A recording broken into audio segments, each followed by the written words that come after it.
Good morning. It's Friday once again. It's time for Fan Mail Friday. Our seller this week has an interesting situation. She bought a house under a contract for deed last year, and now she finds that she needs to move out of state and wants to sell the property.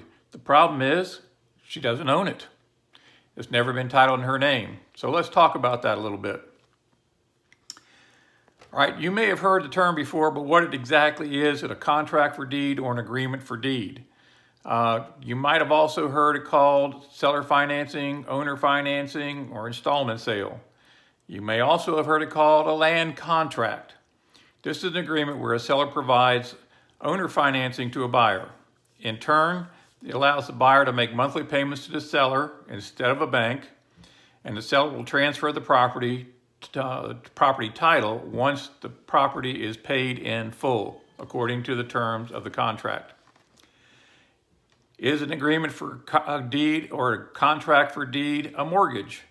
Under Florida Statute 697.01, it defines the mortgage as all conveyances, writings for conveying, selling property for the purpose or to secure the payment of money shall be deemed and held mortgages. Since a contract for deed is an agreement that the seller makes to the buyer to transfer the property once a specified amount of money has been received, it is considered a mortgage under Florida law. What are the legal consequences for an agreement for deed or a contract for deed? Well, for the buyers, that means the buyer can take possession of the property. They can move into the property, they can live on the property, they can rent the property just the same as if they owned it.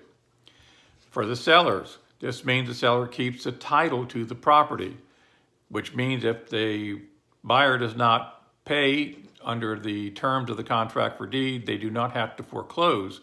They can only come back and repossess the property. Now, what should you buy a property under a contract for deed or an agreement for deed?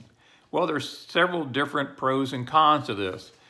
On the pro side, you have negotiable terms. If you're a buyer and you're dealing with a bank to get financing to buy a piece of property, you have to kind of conform to what the bank's requirements are. There really isn't a whole lot of leeway there, and there's really no negotiations involved. Under terms of a contract for deed or agreement for deed, it's just you and the seller, and you can agree to whatever terms are agreeable to both parties. So since it's not a lending company, you also the buyer may not have to make a 20% down payment on a residential property. All right, it could be as low as zero if that's what the buyer and the seller negotiate. And the third thing is it's a lot faster. Once the negotiation is done on what the terms will be for the sale, then it just automatically gets transferred, and the possession of the house gets transferred and the buyer can move in. The cons to using an agreement for deed or a contract for deed, the biggest one is a failure to record. If you don't record the agreement at the courthouse, then you have an unscrupulous seller who very well, since they're still holding title, could very well resell the property to someone else because you don't have title. All right, recording would put a cloud on the title and it would stop such an attempt. All right, the other thing that I've seen from a different standpoint is I had to do a quiet title action on a property one time because the person I was buying it from had purchased the property under a contract for deed and had actually paid it off years and years before. But no one had ever moved to retitle the property. If the original agreement had been recorded, that would have been seen in the courthouse records, and it would have been a lot simpler to get this done instead of going through a quiet title action.